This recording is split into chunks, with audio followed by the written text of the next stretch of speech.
Found out she was cheating, and I didn't say a word. Not that night. Not the next morning. Not even when she kissed me goodbye like nothing was wrong. I knew. I knew because I saw the message. The one she forgot to delete. The one that said, "I missed last night already." Most men would explode. Most men would scream. Break things. Demand answers. I didn't. Because the moment I read that message, something inside me went quiet. Not broken. Quiet. And that silence? That's what destroyed everything. If you want to understand why I stayed silent, you need to know what happened 3 months before that message ever appeared. I found out on a Tuesday. Not because I was suspicious. Not because I was searching for something. And definitely not because I thought my marriage was falling apart. It was ordinary. Embarrassingly ordinary. My wife, Emily, left her laptop open on the kitchen island while she went upstairs to shower. That wasn't unusual. We'd been married 9 years. There were no locked phones, no secret passwords. We shared everything: bank accounts, calendars, grocery lists. Trust had always been quiet between us. Steady. Predictable. I wasn't snooping. I was trying to print a shipping label for a client package. I moved the mouse. The screen woke up, and there it was. A message preview. From my best friend, Ryan. Last night shouldn't have happened, but I don't regret it. For a second, my brain refused to process it. There's a strange delay when something catastrophic enters your vision. It hovers. Your mind tries to rewrite it before it lands. Maybe it was sarcasm. Maybe it wasn't about her. Maybe I was misunderstanding. Upstairs, the shower was running. Water hitting tile. Pipes humming. Normal sounds. The world hadn't changed. But something inside me had. My fingers felt cold. Not shaking. Just cold. I clicked. The conversation opened slowly. There were no dramatic confessions. No, I love you. No poetic nonsense. It was worse. It was casual. Comfortable. Inside jokes. References to next time. A selfie from a hotel room. Emily's hair damp. Ryan in the background. Close. Too close. The timestamp was from the night she told me she was staying late at the office. I remember the exact thought that hit me first. Not anger. Not heartbreak. How long? Because this didn't look new. You don't text like that after one mistake. You don't talk about next time if it was accidental. This had history, routine, familiarity, and suddenly the last few months started rearranging themselves in my head. Her sudden interest in independence. The way Ryan had stopped coming over as much. The gym sessions. The guarded phone. The subtle distance in bed. It all connected. Upstairs, the shower turned off. I had maybe a minute. A minute before she walked downstairs and kissed me like every other normal morning. I wanted to run upstairs. I wanted to drag Ryan's name out of her mouth. I wanted to smash the laptop against the tile. Instead, I closed it. Gently. Exactly how she left it. I printed the shipping label. The printer hummed. Paper slid out. Normal sounds. Emily came downstairs in sweatpants, hair wet, smiling. "Morning," she said. Morning. The audacity of normal. I looked at her. Really looked at her. The woman I married. The woman who held my hand when my business almost collapsed. The woman who told me we were solid. And I smiled back. Because something shifted in that moment. If they were this comfortable, if they thought I was this blind, then they underestimated me. And that would be their mistake. I picked up my coffee. It tasted different. Or maybe I did. That was the moment I made a decision. I wasn't going to explode. I wasn't going to beg. I was going to understand everything first. And then I was going to decide how this ended. I didn't confront her. Not that day. Not that week. If you react too fast, you lose leverage. And I needed leverage. That night, I lay next to her in bed, staring at the ceiling while she scrolled on her phone beside me. The glow of the screen lit her face. I watched her thumb move. Casual. Unbothered. Every few seconds, a tiny smile. Not wide. Just subtle. Like she was entertained. I wondered if he was on the other side of that smile. I didn't ask. Instead, I turned over. "Long day?" she asked softly. "Yeah," I replied. It wasn't even a lie. The longest day of my life. The next morning, I checked the phone bill. We shared a plan. I'd never looked at it before. Why would I? Trust makes you lazy. But data doesn't lie. There were patterns. Calls at 11:47 p.m. 2:12 a.m. Short calls. Long calls. Always on the nights. She worked late. Ryan's number appeared more than mine. That didn't hurt. It clarified. I didn't accuse. I started documenting. Dates. Times.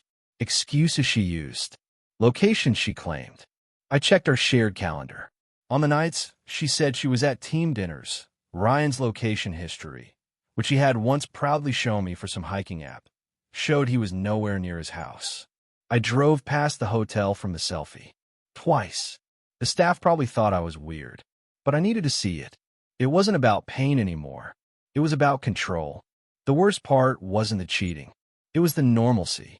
She still packed my lunch, still kissed my cheek before work, still asked if I wanted salmon or chicken for dinner. Ryan still texted me memes, still asked about Sunday football, still called me bro. That level of performance? It requires comfort. This wasn't guilt. This was entitlement. And that realization did something strange. It removed the emotional chaos. I stopped feeling heartbroken. I started feeling strategic. 3 weeks in, I had everything I needed. Screenshots, call logs, hotel reservations, bank statements. They weren't even careful. That's what arrogance does. It makes you sloppy. One night, Emily mentioned she had another late client presentation.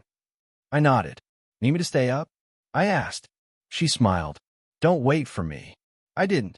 Instead, I drove to Ryan's apartment. I didn't storm inside. I didn't ring the bell. I just parked across the street and waited. At 10:43 p.m., her car pulled up. Not nervous, not hesitant. She walked in like she belonged there. I watched the lights turn on in his living room, and something inside me went completely quiet. No rage, no tears, just silence. It wasn't doubt anymore. It was confirmation. I went home, made myself a drink, sat at the kitchen table, and opened my laptop. Divorce laws in my state, asset division, infidelity impact on settlements, business protection clauses. I wasn't going to lose everything because of their stupidity. I built my company from nothing, expanded it over 8 years, scaled it clean, and I wasn't about to let betrayal destabilize it. If this was going to end, it would end on my terms. Around midnight, she came home. Soft footsteps, keys on the counter. She leaned down and kissed my forehead. You're still up? Couldn't sleep, I said. She smelled different. Not perfume, cologne, Ryan's. And that was the moment I knew something important. They thought this was happening to me. They didn't realize I was already ahead of them. Once you know the truth, everything changes. Not loudly, quietly. The first thing I did was protect my company. Emily had never been involved in the business directly, but we were married, which meant legally, things were more complicated than emotionally. So I called my attorney. Not a dramatic meeting, just a calm consultation. I told him I was considering restructuring for future liability protection. He didn't ask questions. He didn't need to. Within 2 weeks, ownership of certain key assets was moved into a holding structure. Intellectual property, contracts, equipment, everything clean, everything documented, everything protected. If this turned ugly, and it would, I wasn't going to bleed financially. Then I adjusted my behavior. Not colder, not distant, better. I became attentive, calm, present, almost improved. I started cooking more, booked a weekend getaway, bought her flowers on a random Thursday. You know what guilt does to someone who's cheating? It makes them hyper-aware of kindness. She started overcompensating, texting me more, asking if I was happy, holding my hand longer in public. Ryan's messages slowed down in the call logs. Not stopped, just cautious. That told me something important. They were reacting, which meant they were nervous. Good. 3 weeks later, I invited Ryan over for dinner. Emily hesitated for half a second when I suggested it. Just half. Most people wouldn't notice that. I did. Ryan showed up smiling like always. We shook hands. Firm, friendly, normal. I poured him a drink. We sat at the same table we'd sat at 100 times before. He laughed too loud at my jokes, avoided eye contact a little too long, checked his phone face down.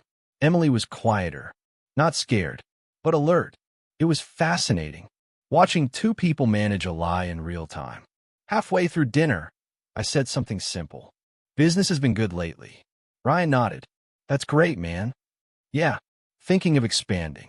Maybe bringing someone in as an operations partner. I'll let that sit. Ryan leaned forward slightly. Really? Maybe, I shrugged. But I'm careful about who I trust. Silence. Just a second. But heavy. I watched his jaw tighten. Emily shifted in her chair. That was the first crack. The next step was subtle. I withdrew emotionally. Not obviously. Gradually. Less initiating affection. Less casual conversation. More time at the office. When someone's cheating, they expect drama if they're caught. They don't expect distance. Distance creates insecurity. Insecurity creates mistakes. And the mistake came sooner than I thought. One Friday afternoon, Ryan called me. Out of nowhere. Hey man, random question. Are you happy? It was almost laughable. Why? Just checking in. You seem different lately. Different. That word again. I've just been thinking, I said evenly. About loyalty. About what it actually means. Silence. Longer this time. Of course, he said finally. But his voice was thinner. Less confident. That's when I knew. They were feeling the shift. They didn't know what I knew. But they knew something had changed. That night, Emily asked me directly. Are you okay? You feel distant. I looked at her for a long moment. Measured. Calm. I'm just evaluating things, I said. Like what? Everything. Her eyes searched my face. Try to read something. Try to confirm something. I gave her nothing. No anger. No accusation. No clarity. Uncertainty is heavier than rage. And she was starting to feel it. But here's what they didn't understand. I wasn't trying to fix this. I wasn't trying to win her back. I wasn't trying to scare them into stopping. I was building a case. Financial. Legal. Emotional. Because when this ended, it wasn't going to be messy. It was going to be precise. And they were still acting like they had control. They didn't. They were just waiting for the moment I chose to pull the curtain back. And I was very, very close. There's a moment before a storm where the air feels different. Heavier. Charged. That's where we were. They just didn't know it yet. I didn't confront them privately. That would have been easy. Private confrontation gives people room to lie, to gaslight, to rewrite history. No, if I was going to expose this, it would be clean and witnessed. 2 weeks later, I organized something simple. A small gathering at our house. Nothing dramatic. Just a celebration dinner for a new business contract I had secured. Parents. Ryan. A couple of mutual friends. Emily helped set the table. Ryan brought wine. My mother hugged me proudly at the door. Irony really is undefeated. Dinner was smooth. Normal. Laughing. Small talk. Stories about work. Ryan was animated. Emily was attentive. They thought this was routine. Halfway through dessert, I stood up. Before everyone leaves, I want to share something. Forks paused. Eyes lifted. I kept my tone calm. I've spent the last few months reflecting on loyalty. That word again. Ryan's shoulders stiffened. Emily's smile faltered just slightly. I built my business on trust, I continued. Partnerships. Contracts. Integrity. My father nodded approvingly. If that foundation cracks, I said, everything collapses. Silence settled over the table. I walked over to the TV, connected my laptop. No rush. No emotion. Just deliberate movement. The screen lit up. And then, the screenshots appeared. The messages. The hotel receipt. The timestamps. The photos. Clear. Undeniable. Chronological. Gasps filled the room. My mother covered her mouth. My father stood up halfway from his chair. Ryan froze. Emily's face drained of color. I didn't look at them. I looked at the screen. 3 months, I said calmly. That's how long. Nobody spoke. The only sound was someone's fork hitting a plate. Ryan was the first to try. Listen. I raised my hand. Not aggressively. Just enough. You've had 3 months to speak. You shut up. Emily's eyes filled with tears. I was going to tell you. No, I said evenly. You weren't. That landed harder than yelling ever could. The thing about public truth? It removes performance. No private narrative. No manipulation. No rewriting. Everything sat there, on a 65-inch screen. Unavoidable. My mother looked horrified. Not at me. At them. And for the first time in my life, Ryan didn't have a joke. Didn't have charm. Didn't have control. He just looked small. I closed the laptop. No drama, I said calmly. No screaming. No begging. I turned to Emily. I filed for divorce yesterday. Her breath caught. I moved the business assets last month. Ryan blinked. You're not part of it. That was for him. Then I added one more thing. Neither of you get to decide how this story ends. I walked to the door. Opened it. Not forcefully. Just clearly. Nobody argued. Nobody fought. They left. One by one. And the silence after the door closed? That was the first honest silence in months. The house felt different the next morning. Not emptier. Clearer. There's something unsettling about living inside a lie without knowing it. And something almost peaceful about walking through the wreckage once it's gone. Emily didn't come home that night. I expected that. What I didn't expect was how quiet my phone was. No screaming texts. No defensive paragraphs. Just one message around 2:13 a.m. I'm so sorry. That was it. 2 months of deception reduced to 3 words. I didn't reply. Ryan tried. Of course he did. The next morning, I had 6 missed calls from him. 1 voicemail. Bro, we need to talk. It's not what it looked like. That part actually made me laugh. Not loud. Just disbelief. It's not what it looked like. Because screenshots and hotel receipts are famously misleading. I deleted the voicemail. Blocked his number. No speech. No final showdown. No cinematic closure. Access revoked.